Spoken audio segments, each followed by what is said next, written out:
আসসালামু আলাইকুম। মিষ্টি কুমড়া ভাজি দিয়ে গরম গরম ভাত খেতে কিন্তু ভীষণ মজা লাগে। তাই আজকে আমি মিষ্টি কুমড়া ভাজি আর ভর্তা দিয়ে ভাত খাবো।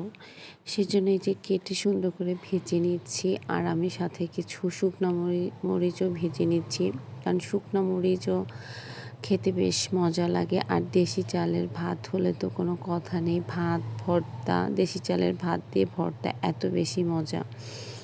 আর আজকে প্রতিটা ভর্তাই আমার ভীষণ পছন্দের, মা বানিয়েছিল। আর আমার মায়ের হাতের ভর্তা এত বেশি মজা, যে আসলে খেয়েছে সে অবশ্যই ভালো বলবে, কখন খারাপ বলবে না। আমাদের পাশে প্রায় সপ্তাহে 2 থেকে 3 দিন তো ভর্তা থাকবেই, সেটা যে কোনো আইটেমের ভর্তাই হোক, কারণ আমরা অনেক বেশি ভর্তা পছন্দ করি। আমাদের মতো কে কে ভর্তা পছন্দ করেন অবশ্যই কমেন্ট করে জানাবেন। আর প্লিজ সবাই রিপ্লাই কমেন্ট করবেন, তাহলে রিচ এঙ্গেজমেন্ট সবার অনেক দ্রুত বেড়ে যাবে। আল্লাহ হাফেজ।